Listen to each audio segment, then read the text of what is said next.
जय श्री कृष्णा। श्रीमद् भागवत गीता यथारूप प्रथम अध्याय का 36वां श्लोक। अभी तक हमने 35 श्लोक सपठित पढ़कर सुनाया है। आज 36वां श्लोक पढ़ने जा रहे हैं।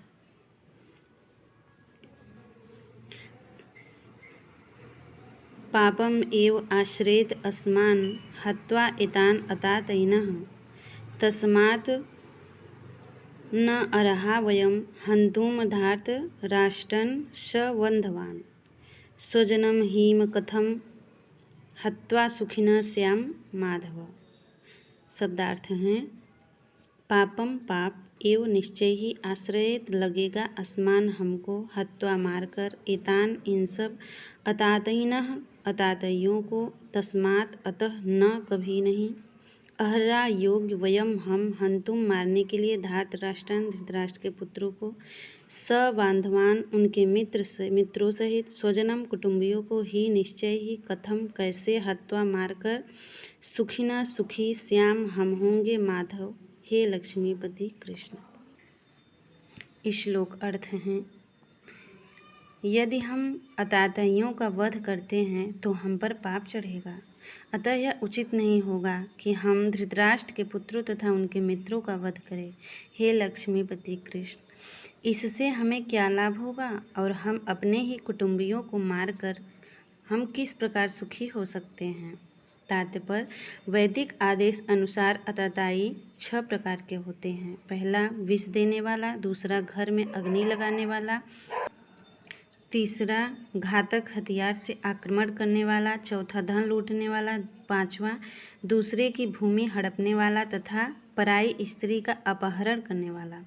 ऐसे अताताइयों का तुरंत वध कर देना चाहिए, क्योंकि इनके वध से कोई पाप नहीं लगता। आतताइयों का तुरंत वध कर देना चाहिए। अताताइयों का इस तरह वध करना है किसी समान व्यक्ति को शोभा दे सकता है, किंतु अर्जुन कोई समान व्यक्ति नहीं है। वह स्वभाव से साधु हैं, अतः वह उनके साथ साधुवत व्यवहार करना चाहता है, किंतु इस प्रकार का व्यवहार क्षत्रिय के लिए उपयुक्त नहीं है। यद्यपि राज्य के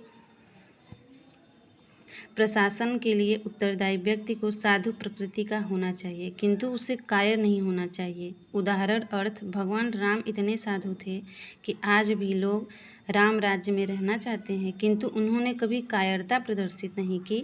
रावण आतताई था, क्योंकि वह राम की पत्नी सीता का अपहरण करके ले गया था, किंतु राम ने उसे ऐसा पाठ पढ़ाया जो विश्व इतिहास में बेजोड़ है। अर्जुन के प्रसंग में विशिष्ट प्रकार के अताताइयों से भेंट होती है। ये हैं उसके निजी पितामह, आचार्य, मित्र, पुत्र, पौत्र इत्यादि। इसलिए अर्जुन ने विचार किया कि उनके प्रति वह समान आतताइयों जैसा कटु व्यवहार न करे।